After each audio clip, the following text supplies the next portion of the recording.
we'd have a little argument or a tiff, or you'd do something that you knew I didn't like and wouldn't say anything about it, and you'd be baby out with the bathwater again and go, yeah, that's it. He's not going to. He's done. I've just pissed him off, or I've just upset him this way, or I've done this wrong, or.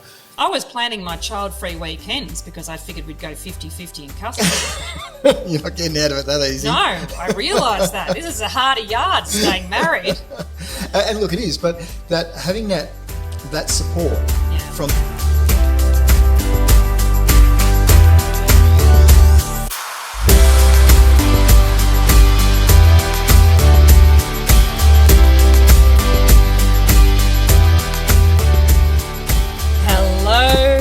Folks, and welcome to another episode of Fark the Shoulds podcast. I am Jodi from QuantiMama. And I'm McGill from QuantiPapa. Back by popular demand. Just happy to be here, darling. So it's been a while since we've had a chat, babe. Well, yeah, it has. We've had a lot going on. We've had tons going on. More than just the usual 4 kids. Yeah. And in that time of tons going on, I've been away most of the time through the week, which has been a very different experience for us. You've been doing what I call DIDO, which is like FIFO, fly in, fly out, but you drive in, drive out for the week. And that always makes me think of dildo, which just delights me endlessly. Don't know why. Anyway, it's my perverse mind. So you've been doing dildo for the best part of 6 months. 6 months. I thought you were going to say DIDO as in dad in, dad out. Oh. Like I'm home for less than 48 hours and I'm gone. Yeah. Just to see how much I can mess up in that time to leave you with to clean up. Hardly. The following week. No. I mean, it's great because you become the point of contrast. So I'm like the good parent and the bad parent. So I play my role really well. You've done really well. What I will say is I've been pretty unfair because you'll come in and do something and I'll be like, no, you don't live here at the moment, so you don't get voting rights. I even lost my side of the bed. You know how you're settled in your bedroom, you've got your beautiful partner there and you've got your side of the bed. Everything's set up exactly the way you want it. Well, I came home one week and my side of the bed had changed. But technically, I have had the crap side of the bed for a really long time. You wanted that side? Well, kind of. That was because I had to be closer to getting up to children because I had the boobs. And I had to be closer to the toilet because, they'd all killed my... all my bits and pieces that hold wee in and stuff like that. Like all the joys of motherhood. Fantastic. And I was happy to make that sacrifice for you and have that side of the bed. I just got accustomed to it. I know. You had the picturesque side. You get to look out the window, see the trees. It's pretty sweet for you. So, I suddenly discovered that actually the bed is softer on your side. So like Goldilocks, I've jumped into a warm bed. That's because I've left a heavier dent in there, I imagine, over the years. Well, it's very comfy. It is. And how's that? We were sort of sitting here going, well, where's this conversation going to go? And you've just raised an amazing issue that has something we had to flow with, which is change. Because I'm not here and because I'm not really a shrinking violet, but at the same time we get along pretty well, we make lots of mutual decisions. You've been making the decisions in the household you just have been day in, day out. Yeah. And then I sort of come home on the weekend and go, well, hang on a minute, I'm just going to beat my little chest here and go stamp my foot. And I've really had to just go with the flow, and losing my side of the bed. Yes. Is probably a perfect example of that. Yes. Because there's a lot of banter and joke and fun about it. And to your absolute beautiful credit, you did offer to change back. Not really, though. It was one of those for 1 or 2 offers. weeks. Yeah. And it was like, you know what? I think you then actually moved my entire bedside table around to the other side. Yeah, because you tried to say, oh, well, I'm going to need my stuff on my side. And I'm like, no worries, mate. I'll call that bluff and I'll move everything over. Gone. And so now we've managed to go through another dynamic and another step in evolution, I suppose, of working it out. That's right. And I suppose what we wanted to do, because I completely forgot to even introduce the subject, but of course I've only just told McGill. So you, our dear QuantiFolk listeners, are also just in the dark as well. We're talking about, well, I wanted to talk about like long distance love, but it's not a relationship resuscitation, but it's a relationship rejuvenation, which is why I've been so grateful for your or for our dildo circumstance, you want me to stop calling it that? You're going to have to. We're going to laugh every time. Okay. Our DIDO circumstance, it still makes me think of dildo. But that, what the gift that has afforded us, and I don't think it's because we're just, determined to find gratitude and happiness in whatever we do. We know that obviously, as we've shared with our beautiful community out there, our listeners out there, that the last 3 to 4 years have been awfully challenging. And so we've had to roll with lots of things. And I think that actually strengthened us. One of the great things that came out of it was we decided to start doing a podcast, which we would never have predicted 20 years ago. No, definitely not. Did they exist 20 years ago? Probably not. If we had started 20 years ago, we could have been all over this, that. We could have been the pioneers, darling, pioneers. The only podcast on the market, so it'd be the most popular. Yeah, well, that's true. And the issue is obviously you're the best and the worst all at once if you're number one, and there's only one. Got to take it as it comes. Exactly right. Everything's a positive, right? So the thing about our DIDO circumstance is that it has provided the perfect opportunity for us to high vibe our relationship. And I think often what happens is that not intentionally, but we have a great affection for one another, and that's quite evident. We're big fans of PDAs, aren't we? Yeah. And whether that's to be frowned upon or not, I don't give an SH1T because I do love a little bit of public fondling in the nicest possible way from my husband, not from strangers. Don't let the audience take that one. No, that's exactly right. That's not an invitation. But I think sometimes what happens is we not get put on a pedestal, but I think that people see our relationship and go, oh, there's a lot of ease there. And in some ways there is, but I think it's because, again, foundational decisions get made to be very conscious with one another, to think about what is going on for the other person and to not get lost in our own stories and the drama cycle. But this DIDO circumstance has forced us to level up because we were sort of starving for one another's company, and we made a decision to be really engaged with each other and not get caught up in just the banality of life where you call each other and literally it's like discussing the weather. Yeah. Like it sends me to sleep just thinking about it. And there is a time and a place for that sometimes because, and I've been doing a fair bit of retraining. So some days I am just done. I'm cooked. I've pretty much got nothing left in the tank. And then I want to have that conversation with you that isn't necessarily high vibe. Sometimes it's just, I literally just need to say hello. And that was one thing that came up recently, right? So, I mean, we'll catch you guys up. But one of the things we've done with this DIDO circumstance is that we've made the commitment to have dinner together because you're like 2 hours away. We've made a commitment to meet once a week and have dinner. So we both travel and meet in a common spot and have dinner. And one of the things that I said to you, which was probably a little bit harsh but not meant to be, I mean, I don't know, how do you say hard things without sounding harsh? But I did say, gee, you talk an awful lot about something, what I was finding banal. And you just said to me, but that's my world, like that's what I need to be able to discuss. And in that moment I was like, cool. Okay, well, that's fine then. If you need to discuss the banal stuff, then that's completely fine. We just get to balance that with the high vibe conversations that I want. But sometimes that banal stuff needs to be moved. Yeah. The trap to it is not getting stuck in that state where that's the only source of conversation that you have. Yeah. And it's funny because the undercurrent in it all, you used the word we chose to high vibe our relationship. I look at it and go, we had an opportunity to continue in a really positive manner our relationship despite our circumstance. Yeah. So, yep, okay, I wasn't there. Some days I'm not getting the best of you because you're worn out from the kids or from working at home, or I'm knackered and I've got nothing for you beyond wanting to say hello. And the other thing that I've found really great in this is being able to say that to you. Yeah. So I've got nothing tonight. I'm happy for you just to talk to me. Just tell me what your day was. And you're like, I don't want to talk about the kids. I don't want to talk about work.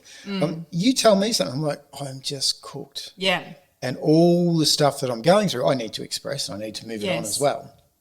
But the opportunity for you to say, no, in that case, I just don't want to have a conversation at this point in time. Is there anything you need to get off your chest, and we'll talk later. We'll talk tomorrow. Or that might very well end up becoming messages later in the night.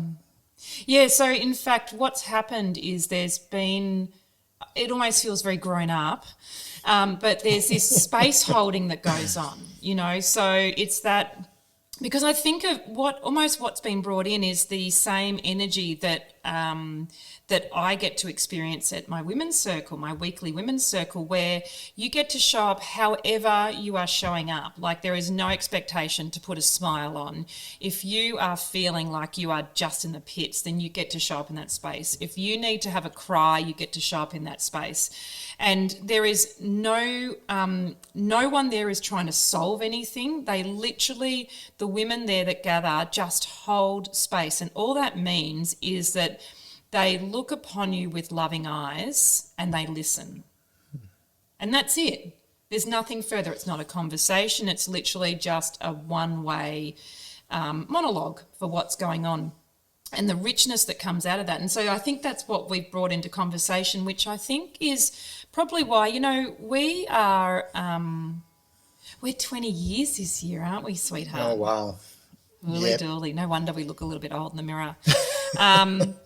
We're 20 years this year, and that's like not nothing for hanging out with the same person and having the same, somewhere between daily boring, have we got milk and bread conversations and also the what are our dreams and, tell me about this. Where are we going? And it's funny because the other thing that's really shone through in his time is the constant choice, and we've spoken about choice a fair bit in our conversations, not on the podcast, that we still choose one another.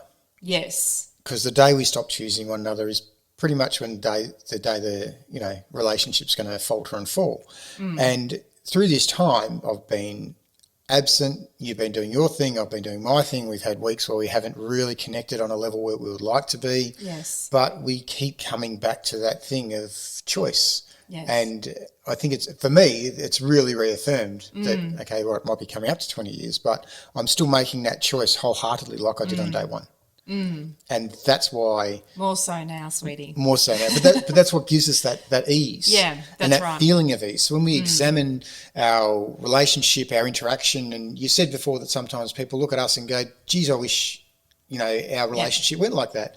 We're making a choice every time to do that. So everyone is capable of that. Every single person that hears this, every single person in the world that is in a relationship needs to assess their choice. Yes. And they need to make their choice and need to commit to it. And I think one of the things I've shared in the past is that, because I love deathbed goggles, just because it's so clarifying, right? So I would think about, if you're really doing something that was giving me the shits, which, obviously never happened ever.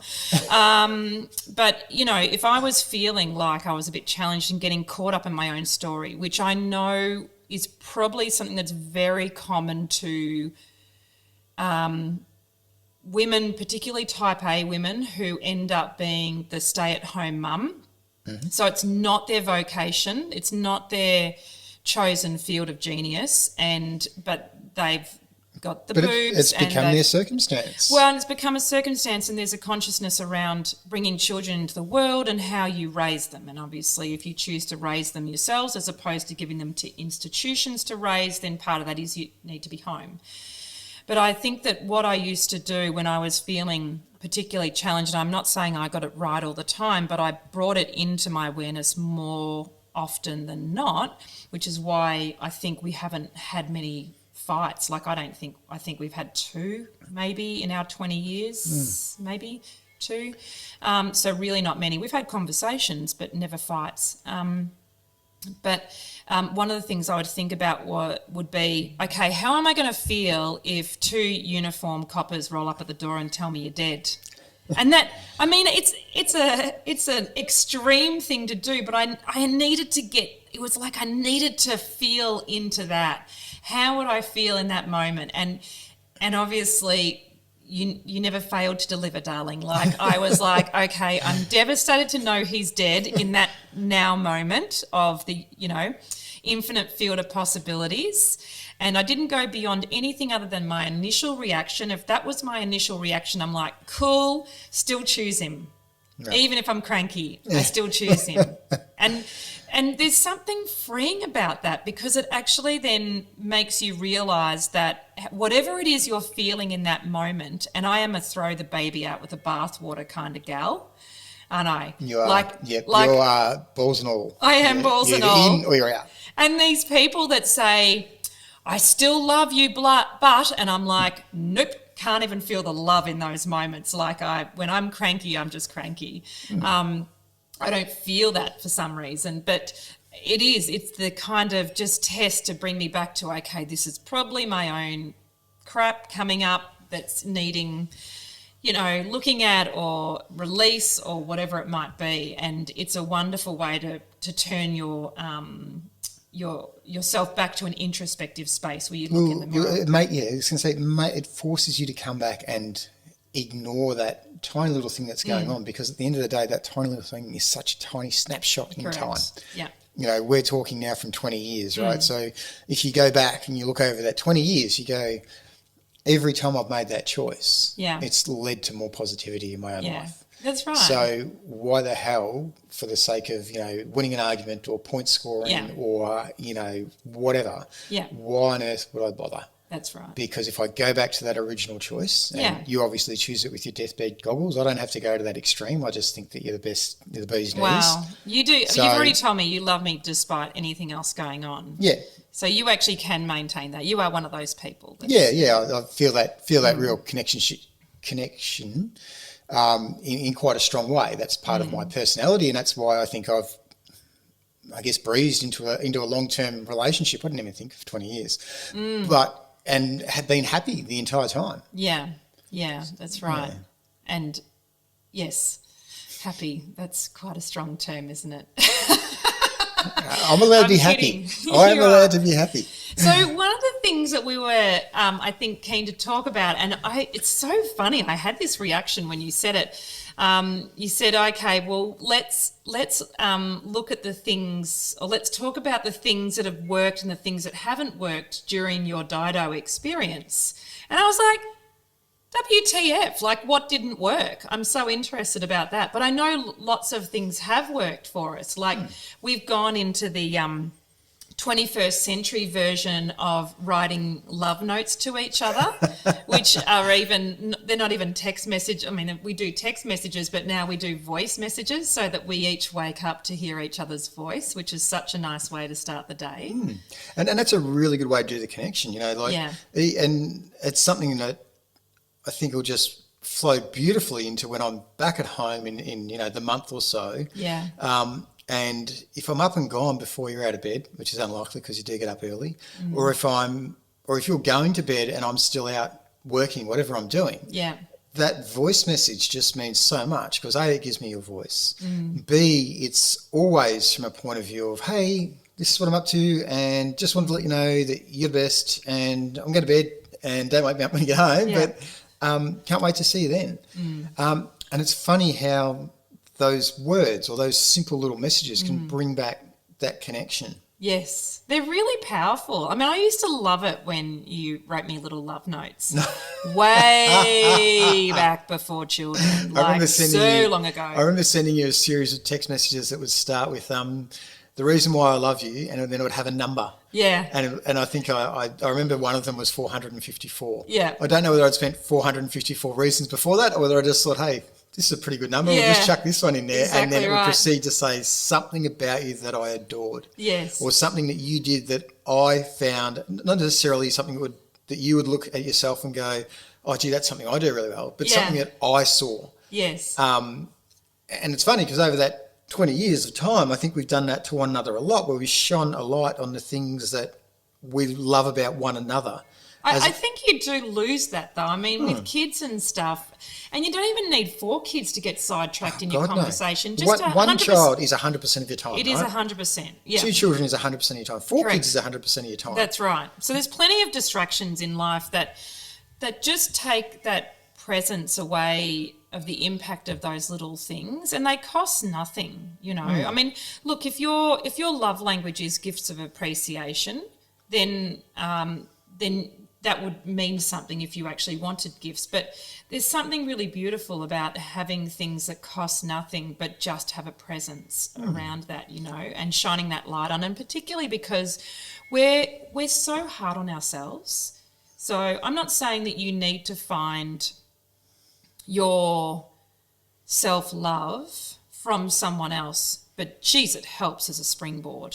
Even if that's just the unconditional support of another person. Yeah. Because sometimes that's all it takes. And we've been, you know, on quite a long path together. And one of those things that I know, especially early days for you, was that whole thing of believing in our relationship. Yes. And that whole thing of believing that I wasn't just going to, you know, we'd have a little argument or a tiff, or you'd do something that you knew I didn't like and wouldn't say anything about it, and you'd be baby out with the bathwater again and go, yeah, that's it. He's not going to, he's done. I've just pissed him off, or I've just upset him this way, or I've done this wrong, or...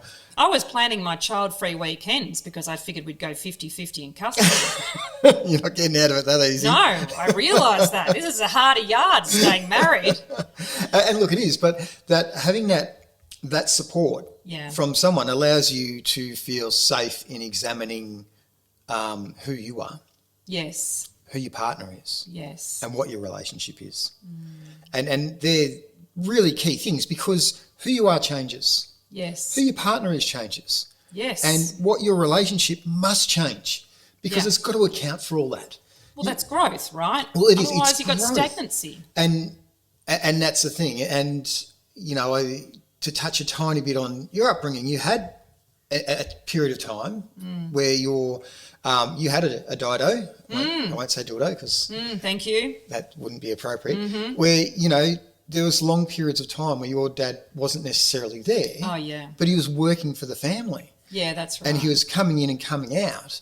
And you had that experience. One of the things you said to me very early on was that you would not be able to tolerate a long-distance relationship similar to what you'd sort of seen. Oh, really? Yes. Oh, and it's something that always stuck with me. And it was one of my concerns going back into this field. And it was probably 19 years ago when you were telling me all this. So it's stuck with me for a very long time.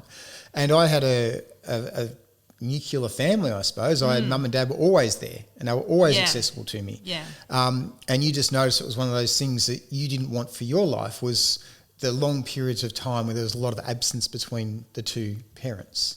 That's so interesting, because I have no recollection of that whatsoever.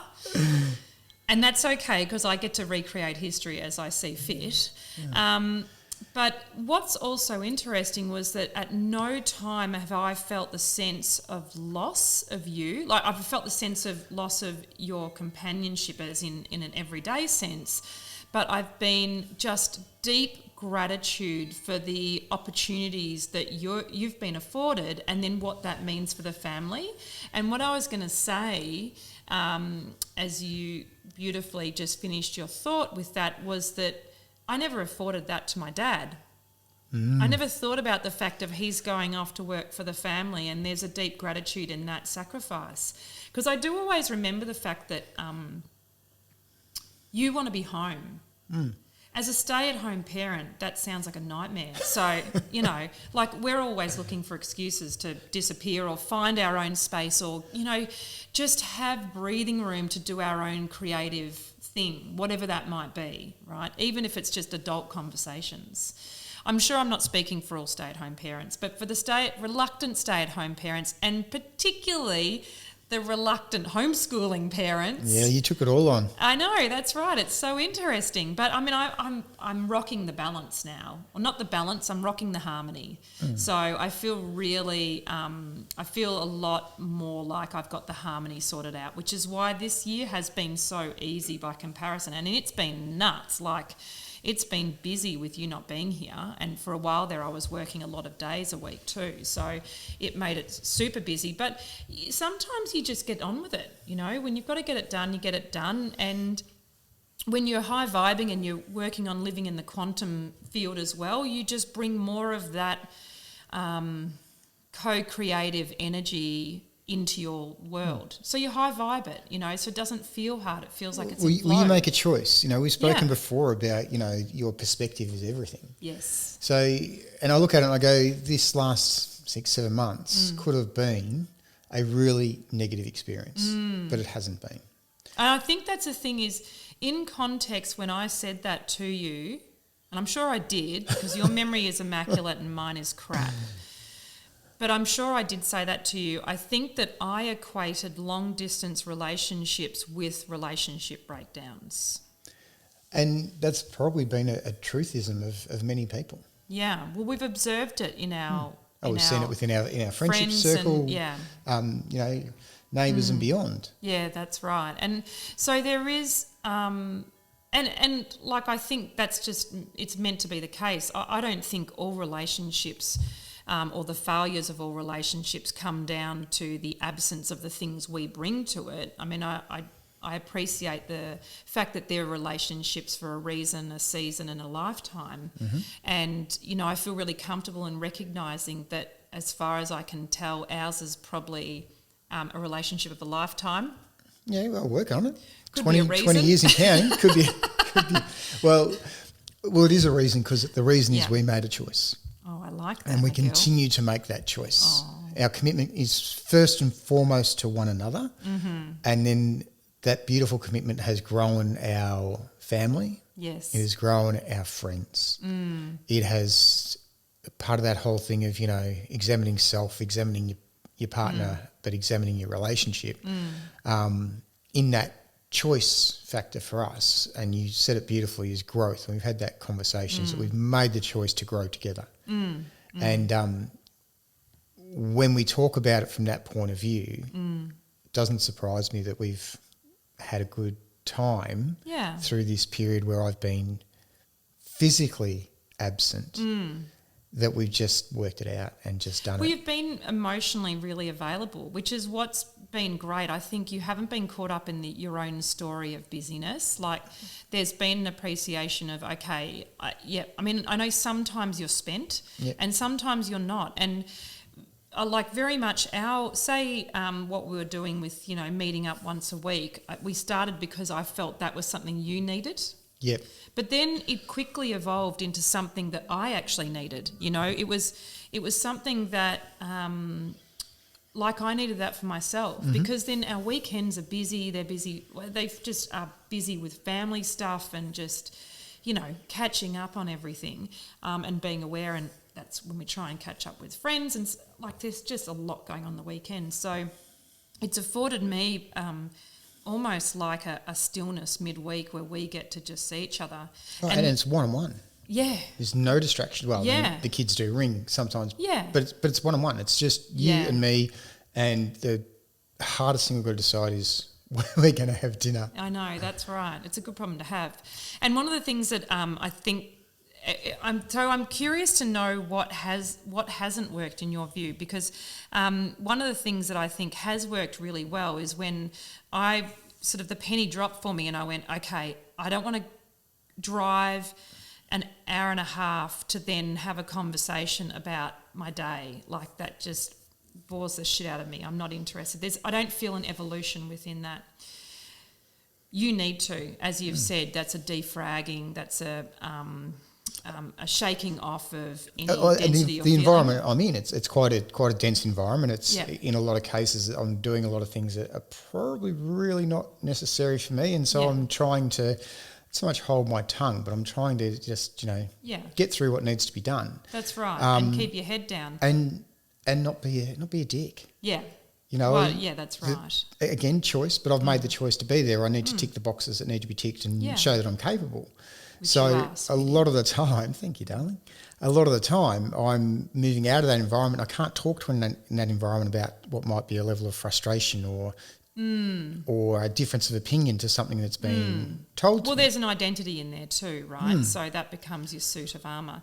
But one of the things we did bring in, which our dear friends had got us onto, were these, what are those cards? They're like just from Kmart, and they're, I don't know, $10, and they're these sort of soul questions.